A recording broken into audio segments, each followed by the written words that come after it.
Hello hi friends, welcome to GDB views. ఈరోజు అనగా 5th March 2025 Shri క్రోధినామ సంవత్సరం ఉత్తరాయణ హేమంత ఋతువు పాల్గొన మాస కృష్ణపక్షం.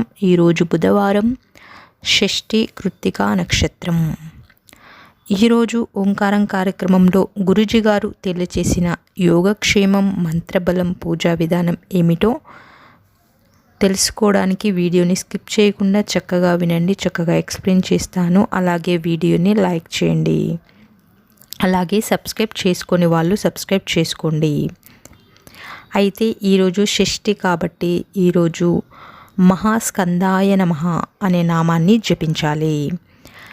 మహాస్కందాయ నమః అనే నామాన్ని జపించడం వలన ఆరోగ్యము, ధైర్యము, మంచి ఆలోచనలు మరియు మనలో ఏవైనా భయము, భీతి ఉంటే అవి దూరమైపోతాయి.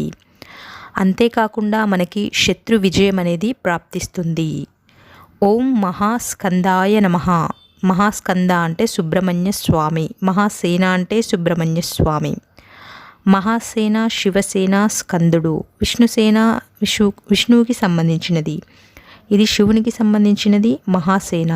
ఇలా సైన్యాధిపతికి, దేవతలకు ఏదైతే సైన్యం ఉంటుందో శివగణాలకి, వాటికి అధిపతి విశేషంగా శివపుత్రుడైన షణ్ముఖుడు. ఈరోజు మనమందరం కూడా భక్తి శ్రద్ధలతోటి ఓం మహాస్కందాయ నమః అనే నామాన్ని జపిద్దాం.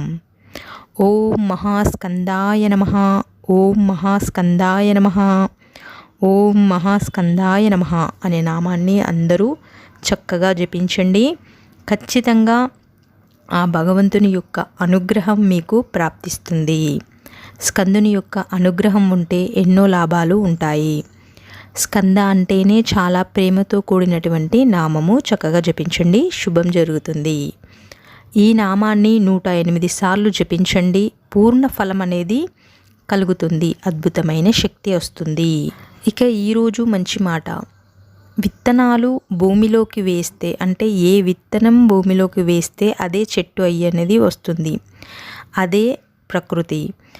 మనము ఏ గింజలు వేస్తే అవి వస్తాయి. మనం ఒకటి పెట్టి ఇంకోటి కావాలంటే ఎలా వస్తాయి? రావు కదా. అంటే మనం భూమిలో ఏ విత్తనం వేస్తే అటువంటి చెట్లు వస్తాయి. అదేవిధంగానే పూర్వంలో మనం ఏ కర్మని ఆచరించుంటామో భవిష్యత్తులో అదే కర్మఫలం వస్తుంది, కానీ ఫలం అనేది మారదు. ఈ మాటలో చాలా అంతరార్థం ఉంది. అంటే పూర్వంలో మనం జరిగిపోయిన కాలంలో మనం ఏమి ఆచరించి ఉంటామో అదే ఫలం భవిష్యత్తులో వస్తుంది. ప్రతిఫలం అనేది అదే ఉంటుంది. అయితే చాలామంది అంటూ ఉంటారు, వచ్చేటప్పుడు ఏమీ తీసుకొని రావు, వెళ్ళేటప్పుడు ఏమీ తీసుకొని వెళ్ళవు, ఇదంతా జీవితం అంతా అవుతుంది అని, ఉన్నన్ని రోజులు సంతోషంగా ఉండు అని. ఖచ్చితంగా వచ్చేటప్పుడు ఏమి తీసుకురాడు, వెళ్ళేటప్పుడు ఏమి తీసుకొని వెళ్ళాడు. కంటికి కనబడడానికి అలా ఉంటుంది, కానీ వచ్చేటప్పుడు అపారమైన శక్తితో జన్మిస్తాడు. మానవ జన్మ అనేదే అదృష్టం. అటువంటి వైభోగాన్ని అతను పట్టుకొని వస్తాడు. వెళ్ళేటప్పుడు కర్మని మూసుకొని వెళ్తాడు. ఎందుకు అంటే మానవుని జన్మ ముక్తి కోసం ప్రాప్తిస్తుందట, కానీ ముక్తి తప్ప అన్నీ కోరుకుంటారు.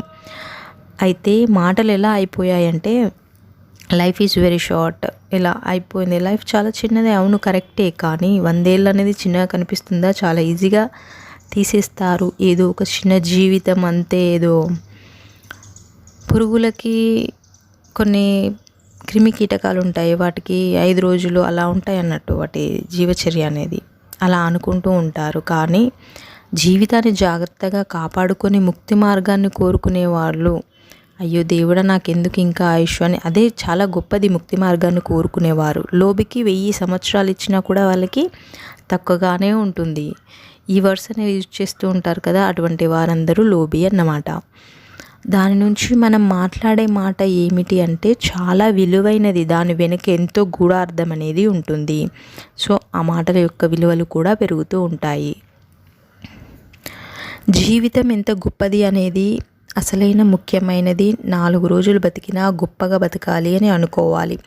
అది చాలా ఉత్తమమైనది. మీ ఆలోచనలు చిన్నగా ఉండొచ్చు, కానీ ప్రయత్నం అనేది గొప్పగా ఉండాలి. అప్పుడే మనం గెలుస్తాం.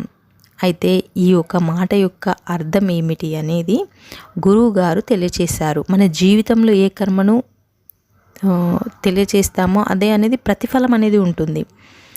అంటే మనం ఏ కర్మ చేస్తే దాని యొక్క ప్రతిఫలం అనేది కంపల్సరీగా ఉంటుంది. తల్లిదండ్రి ఏ కర్మ ప్రతిఫలం ఆచరించి ఉంటారో వాళ్ళ పిల్లలకి కూడా అలాగే ఉంటుంది. అంటే పాపాలు పుణ్యాలు అనేవి ఎక్కడికి పోవు, అక్కడే కనపడుతూ ఉంటాయి. అందుకే ఒకరికి మంచి చేయాలా చెడు చేయాలా అనేది మనం ఎటువంటి విత్తనాలు నాటుతూ ఉన్నాము, ఏ విత్తనాలు పెరుగుతున్నాయి అనేది ఆలోచించండి. మీ పిల్లల మనసులో తల్లి పట్ల కానీ తండ్రి పట్ల కానీ చెడు విత్తనాలు అనేవి నాటారనుకోండి, అవే పెరుగుతూ ఉంటాయి. అది ఏదో ఒక రోజు నీకే వేరేలాగా మారుతుంది. ప్రతి ఒక్కరిని ప్రేమించే విధంగా విత్తనాలు అనేవి వేయండి. సంస్కారం అనేది నేర్పించండి.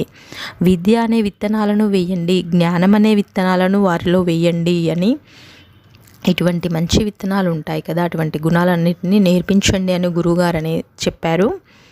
అయితే చాలామందికి అనుకోకుండా ఎదురుంటి వాళ్ళు శత్రువులు అయిపోవడం, సొంత బంధువులు శత్రువుల్లాగా అయిపోవడం, లేదా అమ్మ నాన్నలే లేదా పిల్లలే ఇలా ఎందుకు అవుతూ ఉంటుంది అంటే ఆ ఇంట్లో ఏదైనా దోషం అనేది ఉంటే అలా జరుగుతుంది.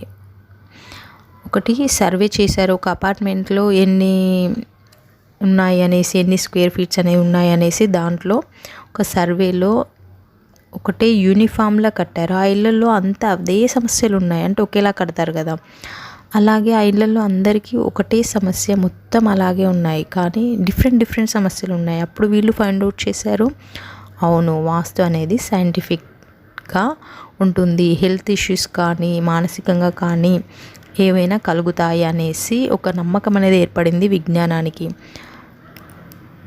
ఇలా మన దోషం ఏదైనా ఉంటే మన ఇంట్లో ఇలా కలుగుతూ ఉంటాయి. దానికోసం శ్రీవాస్తు యంత్రాన్ని ఇంట్లో పెట్టుకోండి అనేసి గురువుగారు చెప్పారు. ఇక రేపు ఉదయం ఆచరించవలసిన పూజ ఏమిటో మనం తెలుసుకుందాం. రేపు దివ్యమైన పూజ, సప్తమి ఉంది రేపు విశేషమైన రోజు. రేపు అందరూ కూడా భక్తి శ్రద్ధలతోటి దగ్గరలో ఎక్కడైనా విష్ణు ఆలయం ఉంటే దర్శనం చేసుకుని రండి, లేదా ఇంట్లోనే మేడి చెట్టు ఆకులపై నెయ్యి దీపాలను వెలిగించి అంజీరా అంటారు కదా, దాన్ని నైవేద్యంగా పెట్టి విష్ణు సహస్రనామాన్ని పారాయణం చేసుకుంటే ఎటువంటి పితృదోషాలున్నా దూరమైపోతాయి. ఇలా చదువుకోవడం వీలు కాని వాళ్ళు అంజీరా పండుని నైవేద్యం చేసి మహావిష్ణువుని ప్రార్థించి దాన్ని ప్రసాదంగా స్వీకరించే వారికి సత్సంతానం అనేది ప్రాప్తిస్తుంది. స్త్రీ పురుషులు ఇద్దరు కూడా సేవించాలి. సత్సంతానం కోసం ప్రార్థించే వాళ్ళు ఆ ప్రసాదాన్ని ఇద్దరు సేవించాలి. ఇక ఈరోజు యోగక్షేమం. ఈరోజు దివ్యమైన యోగక్షేమం. ఈరోజు సాయంత్రం ఎరుపు రంగు కనబడేలా వస్త్రాలని ధరించి సుబ్రహ్మణ్య స్వామి వారి ముందు నెయ్యి దీపాలను వెలిగించి సుబ్రహ్మణ్య స్వామి వారికి ఎర్రటి పుష్పాలతోటి అర్చించి సుబ్రహ్మణ్య స్వామి వారికి కరావలంబ స్తోత్రం ఉంటుంది, అది పారాయణం చేసుకోండి. వివాహం కాని వారికి వివాహం అవుతుంది. దూరంగా ఉన్నవారు భార్యాభర్తలు దగ్గరగా అవడానికి అవకాశాలు ఏర్పడతాయి. చాలా చక్కటి యోగక్షేమం అండి, అందరూ ఆచరించండి. అలాగే వీడియోని ప్లీజ్ లైక్ చేయండి. అలాగే సబ్స్క్రైబ్ చేసుకునే వాళ్ళు సబ్స్క్రైబ్ చేసుకోండి. Thanks for watching video. Thank you.